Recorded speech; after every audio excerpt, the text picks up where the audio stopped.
Hello everyone. आज के इस सेशन में हम विजयनगर साम्राज्य को डिटेल में डिस्कस करने वाले हैं। One of the most important topic है और काफ़ी इंटरेस्टिंग भी है। हम इस टॉपिक को इस तरीके से पढ़ेंगे जैसे इस दौरान इस समय काल में हम जी रहे हैं। अगर आप इस तरीके से सोचते हुए, इस तरीके से इमेजिन करते हुए चीज़ों को पढ़ेंगे तो आपको हमेशा के लिए इन्फॉर्मेशन याद भी रहेगी। एज अ स्टोरी, कहानी की तरह हम इस पूरे टॉपिक को डिस्कस करने वाले हैं। तो चलिए शुरू करते हैं हमारे लेक्चर को। इमेजिन करिए, फील करिए, ये दौर चल रहा था 14th सेंचुरी, 14वीं शताब्दी का। भारत के दक्षिणी भाग में विशाल पहाड़ियाँ, घने जंगल, तुंगभद्रा नदी के किनारे बसा हुआ एक समृद्ध नगर हम्पी। यहाँ की गलियों में व्यापारियों की चहल पहल, मंदिरों की घंटियों की गूंज, राजमहलों की भव्यता हर किसी को यहाँ पर चकाचौंध कर रही थी। लेकिन एक खतरा मंडरा रहा था उत्तर की ओर से। उत्तर भारत से आ रहे तुर्की आक्रमणकारी। दक्षिण भारत को इन हमलों से बचाने और हिंदू संस्कृति को संरक्षित करने के लिए दो वीर भाई हरिहर और बुक्का ने 1336 ईस्वी में एक शक्तिशाली साम्राज्य की नींव रख दी। ये शक्तिशाली साम्राज्य कौन सा था? विजयनगर साम्राज्य। तो आज के इस सेशन में हम इस साम्राज्य को डिटेल में डिस्कस करेंगे। हम जानेंगे कि क्या यह साम्राज्य तुर्की आक्रमणकारियों को रोक सका, कैसे बना विजयनगर दक्षिण भारत की सबसे बड़ी शक्ति, कैसे यह समृद्धि के शिखर तक पहुंचा और फिर तालीकोटा के युद्ध में पूरी तरीके से बिखर गया। इस एपिक हिस्टोरिकल ड्रामा की पूरी कहानी को आज के इस सेशन में हम एक एक करके समझेंगे। तो सबसे पहले हम बात करते हैं origin of Vijayanagara empire. Vijayanagara साम्राज्य की उत्पत्ति कैसे हुई? विजयनगर साम्राज्य की स्थापना 1336 ईस्वी में हरिहर और बुक्का ने की थी। ये वेरी इंपॉर्टेंट है, एग्जाम में सीधे पूछ लेते हैं। यह साम्राज्य दक्षिण भारत के कर्नाटक राज्य में स्थित था और इसकी राजधानी क्या थी? हम्पी थी। हम्पी जो कि तुंगभद्रा नदी के दक्षिणी तट पर स्थित थी, यह उस समय व्यापार, कला और संस्कृति का एक प्रमुख केंद्र था। इस स्थान को बाद में यूनेस्को द्वारा वर्ल्ड हेरिटेज साइट के रूप में भी घोषित किया गया। विजयनगर साम्राज्य को कई नामों से जाना जाता है, जिसमें से एक कर्नाटक साम्राज्य भी इसे कहा जाता है। इसके संस्थापक की बात करी अभी हमने। हरिहर और बुक्का जो इस साम्राज्य के संस्थापक थे, संगम वंश से संबंधित थे। बेसिकली इस विजयनगर साम्राज्य के अंतर्गत हम 4 वंशों को डिस्कस भी करेंगे। हरिहर और बुक्का की बात करें तो पहले ये होयसल राजा वीरा बल्लाला तृतीय के अंतर्गत कार्य करते थे, मतलब उनके अधीन काम किया करते थे। ये काकतीय वंश के सामंत भी रह चुके थे। कुछ इतिहासकारों के अनुसार हरिहर और बुक्का कुर्बा समुदाय से संबंधित थे। विजयनगर साम्राज्य को स्थापित करने का मुख्य उद्देश्य क्या था कि उत्तर भारत से हो रहे मुस्लिम आक्रमणों से दक्षिण भारत की रक्षा करना। विजयनगर साम्राज्य का दौर जब हम डिस्कस कर रहे हैं, उस दौरान उत्तर भारत में दिल्ली सल्तनत का समय चल रहा था। विजयनगर साम्राज्य की स्थापना हिंदू संस्कृति और परंपराओं को संरक्षित करने के उद्देश्य से भी थी। विजयनगर साम्राज्य केवल एक राजनीतिक सत्ता नहीं, बल्कि दक्षिण भारत की संस्कृति, प्रशासन और शक्ति का केंद्र था। विजयनगर साम्राज्य की जो स्थापना हुई थी, इसकी वजह से आने वाले वर्षों में दक्षिण भारत को एक सशक्त और समृद्ध राज्य के रूप में विकसित भी किया। अब आगे हम विजयनगर साम्राज्य के ज्योग्राफिकल एक्सपेंशन को डिस्कस करें तो विजयनगर साम्राज्य अपने पीक पर दक्षिण भारत की सबसे बड़ी राजनीतिक शक्ति बन गया था। इसने लगभग पूरे दक्षिण भारत को अपने अधीन कर लिया था। अगर हम विजयनगर साम्राज्य की बाउंड्री डिस्कस करें तो उत्तर में ये कृष्णा नदी, दक्षिण में कावेरी नदी, पश्चिम में अरब सागर और पूर्व में बंगाल की खाड़ी तक फैला हुआ था। विजयनगर साम्राज्य ने ओडिशा के कलिंग क्षेत्र को भी अपने कब्जे में ले लिया, जो पहले गजपति साम्राज्य के अधीन था। यह साम्राज्य लगभग पूरे आंध्र प्रदेश, तमिलनाडु, कर्नाटक और केरल के बड़े हिस्सों तक फैला हुआ था। इस साम्राज्य ने व्यापारिक दृष्टि से महत्वपूर्ण रायचूर दोआब क्षेत्र को अपने नियंत्रण में रखा, जो कृष्णा और तुंगभद्रा नदियों के बीच स्थित था। इटली के यात्री निकोलो कॉन्टी ने विजयनगर को अपने समय का सबसे बड़ा और समृद्ध राज्य बताया था। फारसी दूत अब्दुल रज़ाक ने विजयनगर की विशालता और उसकी सैन्य शक्ति की सराहना की थी। विजयनगर के 4 प्रमुख राजवंश हुए। 4 इंपॉर्टेंट डायनेस्टी हमको देखने को मिलती है। संगम वंश 1336 से लेकर 1485 ईस्वी तक चलती है। सुलू वंश 1485 से लेकर 1505 ईस्वी तक। तुलु वंश 1505 से लेकर 1570 ईस्वी तक। विजयनगर का ये स्वर्णिम युग कहा जाता है। उसके बाद अरविदु वंश हुआ 1570 से लेकर 1649 ईस्वी तक। ये विजयनगर का अंतिम चरण था। तो इन चारों डायनेस्टी को हम डिटेल में अब डिस्कस करते हैं। सबसे पहले हम संगम वंश की बात करते हैं। तो संगम वंश की स्थापना 1336 ईस्वी में हरिहर और बुक्का ने की थी। किसने करी थी? हरिहर और बुक्का ने। उनके पिता का नाम संगम था, इसीलिए इस वंश को संगम वंश कहा गया। संगम वंश की राजधानी की बात करते हैं तो हरिहर और बुक्का ने अपनी राजधानी हम्पी को बनाया था। हम्पी वर्तमान कर्नाटक, उसे अपनी राजधानी बनाया था। हरिहर प्रथम की बात करते हैं तो विजयनगर साम्राज्य के पहले शासक हरिहर प्रथम बने। इन्हें समुद्र का अधिपति भी कहा जाता था। 1352 से लेकर 1353 ईस्वी में मदुरै पर विजय प्राप्त की और साम्राज्य का इन्होंने विस्तार किया। इसके बाद में बुक्का प्रथम अगले शासक हुए। इन्हें 3 समुद्रों का स्वामी कहा जाता था। इनके शासनकाल में ही विजयनगर और बहमनी साम्राज्य के बीच रायचूर दोआब पर संघर्ष हुआ था। रायचूर दोआब यह क्षेत्र कृष्णा और तुंगभद्रा नदी के बीच स्थित था और अपनी उपजाऊ मिट्टी, लोहा और हीरो के भंडार के लिए बहुत ज्यादा प्रसिद्ध था। बुक्का प्रथम की उपलब्धियों की बात करें, वेद मार्ग प्रतिष्ठापक की उपाधि धारण की और वैदिक मग प्रवर्तका नामक ग्रंथ लिखा। इसके बाद में हरिहर द्वितीय अगले शासक हुए। इनके शासनकाल में कई विद्वान थे, जैसे कि माधवाचार्य सुदर्शन संग्रह के लेखक हैं, श्रीनाथ हरिविलास ग्रंथ के लेखक, सायण ऐत्रेय ब्राह्मण ग्रंथ के टीकाकार। तो ऐसे कई विद्वान इनके शासनकाल में हमको देखने को मिलते हैं। इन्होंने महाराजाधिराज और राज परमेश्वर जैसी उपाधि भी धारण की। इसके बाद आगे चलकर देवराय प्रथम अगले शासक हुए। इस शासक ने तुंगभद्रा नदी पर एक बड़ा बांध बनवाया था, जिससे सिंचाई व्यवस्था में सुधार हुआ और खेती को भी बढ़ावा मिला। विजयनगर साम्राज्य में कैनल्स मतलब नहरों का निर्माण इन्होंने करवाया था, जिससे जल प्रबंधन बेहतर हुआ। 1419 ईस्वी में विजयनगर के शासक देवराय प्रथम ने अपनी पुत्री का विवाह बहमनी सुल्तान फिरोज शाह बहमनी से कराया था। इसका उद्देश्य क्या था विवाह का? बहमनी सल्तनत के साथ शांति स्थापित करना। 14 और 15वीं शताब्दी में विजयनगर और बहमनी सल्तनत के बीच लगातार युद्ध हो रहे थे, विशेष रूप से रायचूर दोआब क्षेत्र के लिए। यह क्षेत्र कृष्णा और तुंगभद्रा नदियों के बीच में स्थित था और कृषि, व्यापार और खनिज संसाधन जैसे कि लोहा, हीरे, इनके कारण राजनीतिक रूप से बहुत ही महत्वपूर्ण था। देवराय प्रथम बहमनी सल्तनत से संघर्ष को कम करना चाहते थे, इसीलिए उन्होंने राजनीतिक विवाह पॉलिटिकल मैरिज का निर्णय लिया था। ध्यान रखिएगा, एग्जाम में क्वेश्चन पूछा गया था, विजयनगर के किस शासक ने अपनी पुत्री का विवाह बहमनी सुल्तान फिरोज शाह बहमनी से कराया था? देवराय प्रथम ने। 1420 ईस्वी में इटली के यात्री निकोलो कॉन्टी विजयनगर साम्राज्य में आए थे। उन्होंने विजयनगर साम्राज्य की समृद्धि और सुंदरता के बारे में लिखा था। ऐसा एग्जाम में पूछा जाता है कि इटली के यात्री निकोलो कॉन्टी किस शासक के दौरान विजयनगर साम्राज्य में आए थे? तो देवराय प्रथम। ठीक है। इसके बाद देवराय द्वितीय अगले शासक हुए। इन्हें गज बैठकर मतलब हाथियों का शिकारी कहा जाता था। पहली बार इन्होंने मुसलमानों को जागीरें दी, जिससे साम्राज्य में सभी समुदायों को जोड़ने की कोशिश की गई। पहली बार मुसलमानों को विजयनगर साम्राज्य में जागीरें दी गई। इसका मतलब ये होता है कि मुस्लिम सैन्य अधिकारियों और सरदारों को भूमि और प्रशासनिक अधिकार सौंपे गए। ये कदम उस समय काफी महत्वपूर्ण था, क्योंकि विजयनगर साम्राज्य एक हिंदू साम्राज्य था और इससे पहले यहाँ पर मुस्लिम सरदारों को प्रशासन में विशेष रूप से शामिल नहीं किया गया था। जागीरें देने का मतलब यह था कि मुस्लिम सैनिकों और सरदारों को भी सरकारी पदों और राजस्व अर्जन करने के लिए भूमि दी गई, जिससे वे भी साम्राज्य के राज्य के अधीनस्थ अधिकारी बन गए। ऐसा उन्होंने इसलिए करा था क्योंकि देवराय द्वितीय को अपनी सेना को मजबूत करने की जरूरत थी, क्योंकि लगातार बहमनी सल्तनत और रायचूर दोआब क्षेत्र के लिए युद्ध हो रहे थे। बहमनी सल्तनत की सेना में कई अनुभवी मुस्लिम, तुर्की और अफगान योद्धा थे, जिन्हें घुड़सवारी और सैन्य रणनीति में महारत हासिल थी। इस तरीके से देवराय द्वितीय ने मुस्लिम सैनिकों को अपनी सेना में शामिल करने के लिए उन्हें जागीरें दी और विजयनगर साम्राज्य को एकीकृत किया। देवराय द्वितीय के समयकाल में ही 1443 ईस्वी में फारसी दूत अब्दुल रज़ाक विजयनगर साम्राज्य में आए थे और इन्होंने अपने समय का इसे सबसे अमीर राज्य बताया था। देवराय द्वितीय संस्कृत के विद्वान भी थे। उन्होंने महानाटक सुधानिधि नामक संस्कृत ग्रंथ लिखा था। तो ये हमने संगम वंश को डिस्कस किया 1336 से लेकर 1485 ईस्वी तक।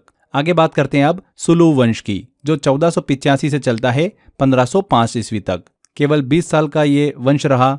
नरसिंह सुलू ने 1485 ईस्वी में सुलू वंश की स्थापना की थी। इस वंश ने संगम वंश का अंत किया, लेकिन यह राजवंश सिर्फ 20 साल तक चला और जल्दी ही समाप्त हो गया। इसके बाद तुलु वंश की स्थापना होती है। 1505 से लेकर 1570 ईस्वी तक ये वंश चलता है। इसे विजयनगर साम्राज्य का स्वर्णिम युग कहा जाता है। इस वंश की स्थापना वीर नरसिंह ने 1505 ईस्वी में की थी। तुलु वंश की स्थापना किसने करी थी? वीर नरसिंह ने करी थी। इस वंश के सबसे प्रसिद्ध शासक की बात करें तो कृष्णदेव राय इस वंश के सबसे प्रसिद्ध शासक हुए। 1509 से लेकर 1529 ईस्वी तक इन्होंने शासन किया था। कृष्णदेव राय के शासनकाल को डिस्कस करते हैं तो ये सबसे महान विजयनगर शासक थे। इन्हें आंध्र भोज भी कहा जाता था। इन्होंने 1510 ईस्वी में शिव समुद्रम, 1512 में रायचूर और 1523 में उड़ीसा और वारंगल पर विजय प्राप्त की थी। इनके शासनकाल को विजयनगर साम्राज्य का स्वर्णिम युग, गोल्डन एज कहा जाता है। इनके दरबार में तेलुगु के 8 महान विद्वान थे, अष्टदिग्गज रहा करते थे। इसी नगलपुरम में स्थित वेद नरसिंह स्वामी मंदिर इस क्षेत्र की प्रसिद्ध पहचान है। कृष्णदेव राय की उपलब्धियों को डिस्कस करें तो अमुक्तमाल्यद नामक एक प्रसिद्ध तेलुगु ग्रंथ लिखा इन्होंने। यवन राज स्थापनाचार्य की उपाधि इन्होंने धारण की।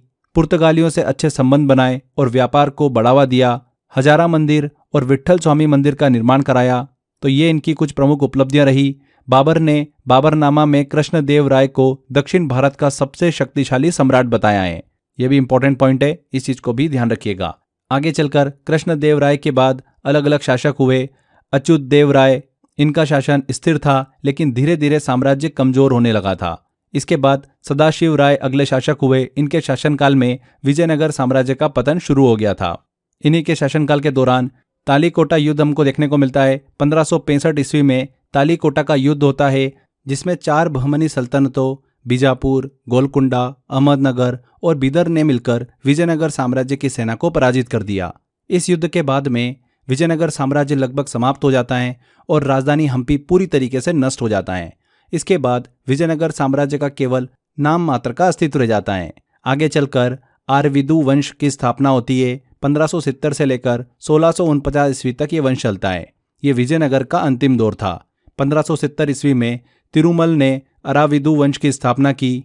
इस वंश के प्रसिद्ध शासकों की बात करें तो उसमें वेंकट द्वितीय का नाम आता है, जिन्होंने अपनी राजधानी हम्पी से चंद्रगिरी स्थानांतरित कर दी थी। ये विजयनगर साम्राज्य का अंतिम वंश था जो 1649 ईस्वी तक चलता है। इसके बाद विजयनगर साम्राज्य पूरी तरीके से समाप्त हो जाता है। तो इस तरीके से 300 वर्षों तक विजयनगर साम्राज्य का प्रभाव हमको दक्षिण भारत पर देखने को मिलता है। एक एक कर हर डायनेस्टी वाइज हमने डिस्कस किया इसको। काफ़ी क्वेश्चन यहाँ से पूछे जाते हैं, अलग अलग वंशों से रिलेटेड काफ़ी क्वेश्चन बनते हैं। आगे देखिए, अब हम एडमिनिस्ट्रेशन ऑफ विजयनगर एम्पायर को डिस्कस करते हैं, विजयनगर साम्राज्य की प्रशासनिक व्यवस्था को। तो विजयनगर साम्राज्य राजतंत्र मतलब मोनार्की पर आधारित था, मतलब राजा सर्वोच्च शक्ति रखता था। राज्य को कई प्रशासनिक इकाइयों में बांटा गया था। राजा की मदद के लिए काउंसिल ऑफ मिनिस्टर हुआ करती थी, जो प्रशासन में सहायता करती थी। अलग अलग यूनिट के बारे में बात करें तो प्रांत होते थे, प्रोविंस, जिन्हें सबसे बड़ा प्रशासनिक भाग कहा जाता था। मंडल हुआ करते थे, ये प्रांतों से छोटे क्षेत्र होते थे। वलनाडु की बात करें तो मंडलों के अंतर्गत आने वाली इकाई हुआ करती थी। नाडु की बात करें तो छोटे प्रशासनिक क्षेत्र हुआ करते थे। एंड ग्राम विलेजेस प्रशासन की सबसे छोटी इकाई, सबसे छोटी यूनिट हुआ करती थी। आगे हम विजयनगर साम्राज्य की विशेष व्यवस्था को डिस्कस करते हैं, जैसे कि नायंकर व्यवस्था। ये विजयनगर की सैन्य प्रशासनिक प्रणाली हुआ करती थी। नायंकर व्यवस्था विजयनगर की प्रांतीय शासन प्रणाली थी। इसमें नायक यानी सेनापति को भूखंड दिए जाते थे, उन्हें सेना रखने की जिम्मेदारी दी जाती थी। जब भी युद्ध की जरूरत होती थी, नायक राजा के लिए सेना लाते थे। नायकों के पद वंशानुगत होते थे, यानी उनके छोटे बेटे बेटियां भी इस पद को संभालते थे। कृष्णदेव राय ने नायकों को नियंत्रण में रखने के लिए महामंडलेश्वर नामक अधिकारी नियुक्त किए थे। इसके अलावा आयगर व्यवस्था हुआ करती थी। आयगर व्यवस्था ग्रामीण प्रशासन से जुड़ी हुई थी। प्रत्येक गांव में 12 लोगों की एक टीम नियुक्त की जाती थी, जिन्हें आयगर कहा जाता था। ये गांव के प्रशासन, टैक्स कलेक्शन और न्याय व्यवस्था को देखते थे। आगे हम विजयनगर साम्राज्य की आर्थिक व्यवस्था को डिस्कस करते हैं। यहाँ से भी अभी रिसेंटली एग्जाम में क्वेश्चन देखने को मिले, जैसे कि विजयनगर साम्राज्य का मुख्य आय स्रोत क्या था। ऐसे क्वेश्चन काफ़ी बन जाते हैं एग्जाम में, तो अच्छे से कवर करना हमको। विजयनगर साम्राज्य की अर्थव्यवस्था जो थी वो कृषि, व्यापार, एग्रीकल्चर, ट्रेड और रेवेन्यू कलेक्शन पर निर्भर थी। इस समय मुख्य जो आय का स्रोत था वो भूमि कर था, लैंड रेवेन्यू था। क्या था? Land revenue. यही क्वेश्चन एग्जाम में पूछा गया था। नीलकंठ शास्त्री के अनुसार किसान अपनी फसल का 1/6 भाग टैक्स के रूप में देते थे। भूमि कर को शिष्ट कहा जाता था। क्या कहा जाता था? शिष्ट। आगे देखिए, विजयनगर साम्राज्य में भूमि व्यवस्था को हम डिस्कस करते हैं। Land revenue system in Vijayanagara empire. तो अलग अलग हमको भूमि के प्रकार देखने को मिलते हैं और उनके लाभार्थी देखने को मिलते हैं, बेनिफिशरीज देखने को मिलती है। जैसे कि भूमि का प्रकार था एक ब्रहादेय, ये भूमि किसे दी जाती थी? यह भूमि ब्राह्मणों को दी जाती थी और वे इस पर कर नहीं देते थे, टैक्स फ्री लैंड थी ये। इसके बाद मठपुर की बात करें तो यह भूमि मठों को दी जाती थी, यहाँ पर धार्मिक गतिविधियाँ होती थी। देवदेह की बात करें तो यह भूमि मंदिरों को दी जाती थी ताकि धार्मिक गतिविधियों का संचालन हो सके, यह भी टैक्स फ्री थी। अमरई की बात करते हैं तो यह भूमि सैनिकों और प्रशासनिक अधिकारियों को दी जाती थी, यह नायंकर व्यवस्था का हिस्सा थी। उम्बली की बात करें तो यह भूमि गांव में विशेष सेवाओं के बदले दी जाती थी, जैसे कि शिक्षक, पुजारी, डॉक्टर, इन सबको कर मुक्त भूमि दी जाती थी। मान्या की बात करें तो यह भूमि आयगारों मतलब गांव के प्रशासनिक अधिकारों को दी जाती थी ताकि वे गांव की देखरेख कर सके। तो इस तरीके से हमको विजयनगर साम्राज्य में भूमि व्यवस्था देखने को मिलती है, land revenue system in Vijayanagara empire. आगे हम बात करते हैं विजयनगर साम्राज्य की न्याय व्यवस्था की, जुडिशियल सिस्टम की। तो विजयनगर साम्राज्य में राजा सर्वोच्च न्यायाधीश था, सुप्रीम जज था और इस समय अपराधों के लिए कठोर दंड दिए जाते थे और जो लोग कानून तोड़ते थे उनसे भारी जुर्माना वसूला जाता था। इसके बाद में विजयनगर साम्राज्य की सामाजिक और सांस्कृतिक विशेषताओं की बात करें तो समाज में महिलाओं की स्थिति को लेकर बहुत अच्छी स्थिति थी। महिलाएं शिक्षा, राजनीति और प्रशासन में भाग लेती थी। कुछ महिलाएं सैनिक भी बनती थी और हथियारों का प्रशिक्षण भी लिया करती थी।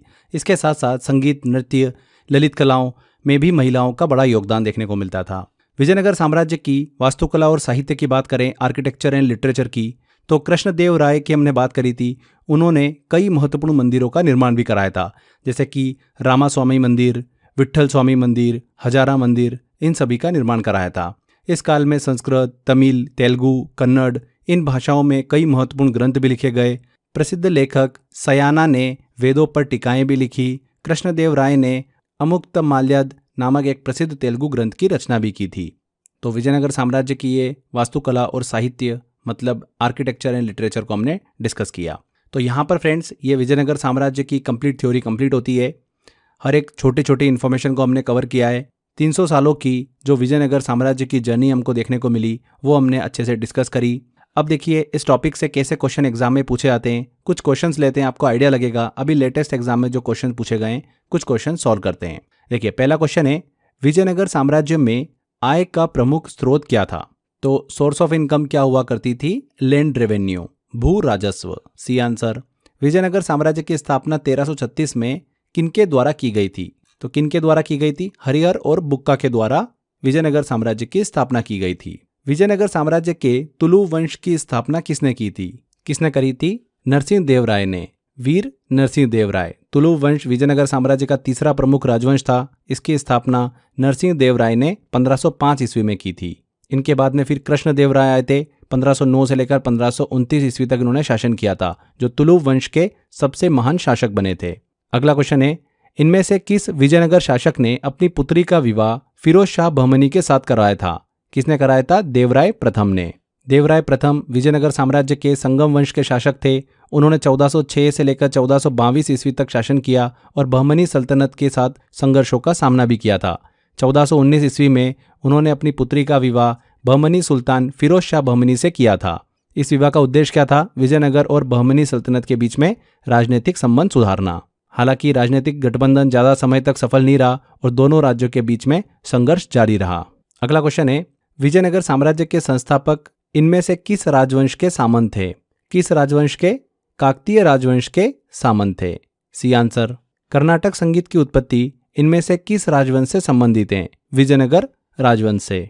अगला क्वेश्चन है, विजयनगर के सम्राट कृष्णदेव राय ने अपने किनके नाम पर विजयनगर के समीप नगलपुरम नामक एक उपनगर की स्थापना की थी? किनके नाम पर? अपनी माता के नाम पर। डी आंसर यहाँ पर सही होगा। Thank you. यहाँ पर ध्यान रखिएगा, कृष्णदेव राय ने अपनी माता नागलांबिका के सम्मान में नगलपुरम नामक एक उपनगर की स्थापना की थी। यह नगर आंध्र प्रदेश में स्थित है और विजयनगर साम्राज्य के दौरान एक महत्वपूर्ण धार्मिक एवं सांस्कृतिक केंद्र था।